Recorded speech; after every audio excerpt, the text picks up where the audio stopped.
All right, today's video is on my top 5 favorite EDC knives.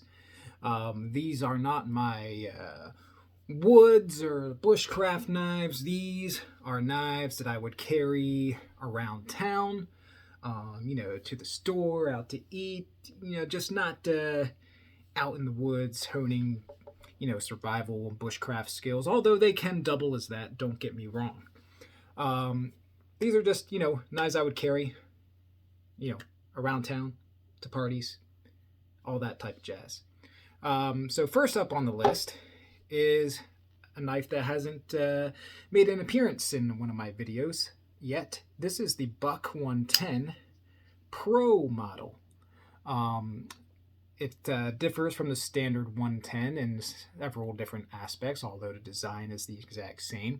It has black G10 liners as opposed to wood, nickel silver bolsters on either end as opposed to brass, and the steel is S30V instead of Buck standard 420 HC steel. So it's a bit of an upgrade in materials, well, depending on your preferences anyway.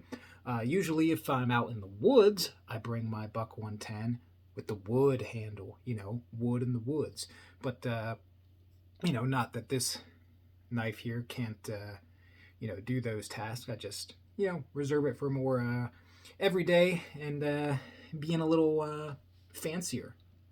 The Buck 110 Pro Folding Hunter. Next up here is another Buck branded knife, and this is really probably my favorite EDC knife. This one right here. Got it for my birthday last year. This is the actually, what is the model number? Let me open it up here. It is a flipper deployment. Very smooth action. It is the Buck 841 Sprint Pro model with a burlap micarta handle scale. Has kind of a mustard yellow or gold backspacer there. Pretty well designed clip. I really love the I'm sorry, I moved it out of the frame there. Really love the blade shape on this, and this file work on the top gives it a nice aesthetic look, and also provides some jimping to put your thumb there and be able to make your cuts. It's fairly lightweight and definitely a great pocket carry. It's thin. It's about a I think it's like a 3 1/8 inch blade. S30V steel, again, like the 110 Pro. You can get these in the non-pro versions as well with Buck's 420 HC steel and some other kind of it's a synthetic I think plastic rubber combo on the handle scales for that. This is it's a liner lock. Buck 110, of course, the classic back lock, liner lock, and there are some thin steel liners, in that between the micarta scales as well. But this is definitely one of my favorite knives. It's not a big knife, and that's okay for carrying it around town or whatever. Would this do just fine out in the woods?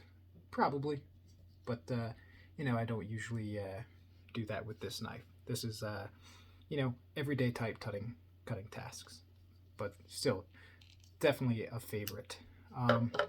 Next is my Case Stockman. Showed this as a knife that every American must own.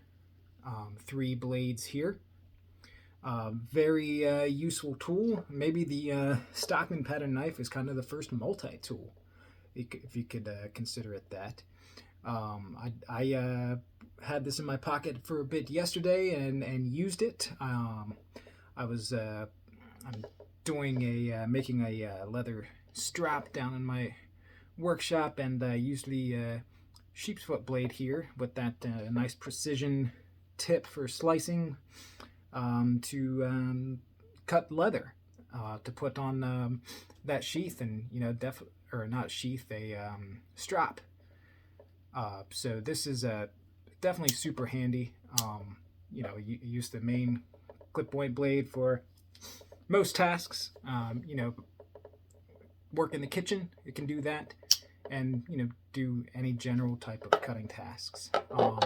Next one is my whiskey bone case trapper. I do have a curling maple scale trapper as well that you may have seen in previous videos. This is also a knife that every American should own. The pattern anyway, not necessarily this exact one, but the 2-blade trapper, another super useful design. You can definitely EDC these. I just really enjoy the trapper design, and this is a unique knife on our list here, as this is the only knife that I regularly EDC with a high carbon steel blade. This is Case's CV steel. Definitely something that got to take a little extra care with, you know, so you don't get rust and all that, whereas the others are more stain resistant. But definitely like carrying this one around.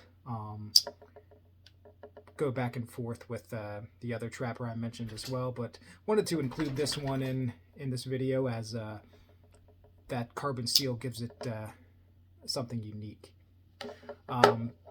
Last but not least on our list is the SOG Seal XR. This knife is a beast. It's the heaviest knife here on the table. Weighs more than the Buck 110 even.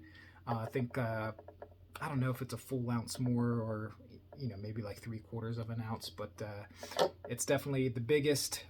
It is has the SOG XR lock right here, which is a incarnation of Benchmade's Axis lock, where the patent is actually expired now, so a few other makers are picking up the locking mechanism. It's got a beefy pocket clip here too, where a good amount protrudes out of your pocket, so it's not a deep carry clip.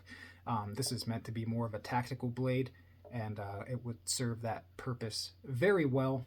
There's 3 different ways you can open it. You can use the XR lock and kind of do that, which that's my least favorite way of deploying this blade.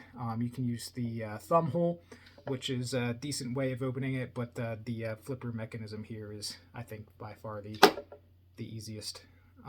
Yeah, nice way to bang it on the table there. But we got about a 4-inch blade. I think they listed as 3.9, and we got like 3/16 inch at the back of the stock here. A lot of like jimping and grip points in this knife. It's not going anywhere in your hand. So if I would have any of these knives on me in an SHTF situation, this would be the one that I would hope I have in my pocket. You know, it's got S35 VN steel. A lot of jimping and you know, grip enhancements all over this knife. I think it's a glass reinforced nylon handle, full steel liners in there. Got that crusher there on the end. I think SOG calls it something. I think they call it a persuasion tool, if I'm not mistaken. So if you know anybody that needs some persuading, they can you can give them a little knock with the butt end of your knife there. But you know, definitely it opens and closes very smoothly. This is a great knife. It's big, beefy, not for everyone, but you know, when carrying me usually carrying a Buck 110 a lot, it's not the Seal XR is not that much bigger in size. Plus, I'm not one to carry the Buck 110 belt sheath. I usually let this just sit at the bottom of my pocket, whereas the Seal XR, you know, you got the pocket clip. So it does carry a little bit better than the Buck 110. Just let me open back here on the front. Then they have this spacer, full on jimping, nice jimping on the flipper mechanism there too. So yeah, definitely SOG Seal XR, fantastic knife. And it came razor sharp, and just like stropped it a few times to keep that edge intact. But definitely, this is one of my. I probably carry this the most these days, just because, you know, as I said, you know, if something would go bad, this would be the knife that I would have in my pocket. What would be in yours, folks? Let me know.